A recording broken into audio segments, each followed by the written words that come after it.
செய்தியை பார்த்து வருகிறோம். திருவாரூர் மாவட்டத்திலும் பள்ளி கல்லூரிகளுக்கு இன்று விடுமுறை அறிவித்து மாவட்ட ஆட்சியர் உத்தரவு பிறப்பித்திருக்கிறார்.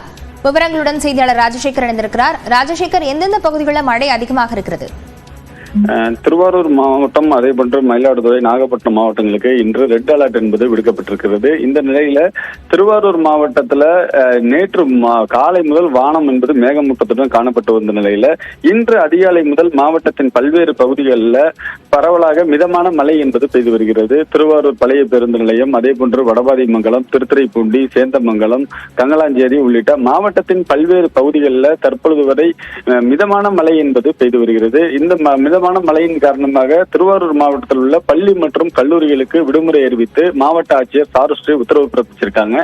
குறிப்பாக திருவாரூர் மாவட்டத்தில் இன்று கனமழை பெய்தால் மாவட்டம் முழுவதுமாக சுமார் 4 லட்சம் ஏக்கர் பரப்பளவுள்ள சம்பா நெல் சாகுபடி பணிகளில் விவசாயிகள் ஈடுபட்டு வருகிறார்கள்.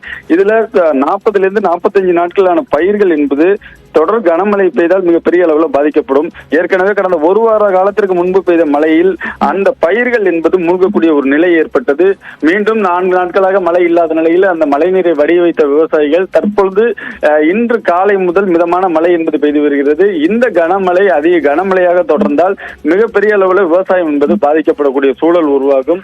அது மட்டும் இல்லாமல் நேற்று இரவு முதல் காய்கறி கடைகளில் பொறுத்தளவுக்கு கூட்டம் என்பது அதிகமாகவே இருந்து வந்தது. ஏனென்றால் இன்று ரெட் அலர்ட் விடுக்கப்பட்ட நிலையில அதீத கனமழை பெய்யக்கூடும் என்ற அச்சத்துல பொதுமக்கள் வீட்டிற்கு தேவையான காய்கறிகள் உள்ளிட்ட அத்தியாவசிய பொருட்களை அதிக அளவில் வாங்கி சென்றிருக்கிறார்கள். தற்பொழுது திருவாரூர் மாவட்டத்தின் பல்வேறு பகுதிகளில் மிதமான மழை பெய்து வருகிறது. விவரங்களுக்கு நன்றி ராஜசேகர்.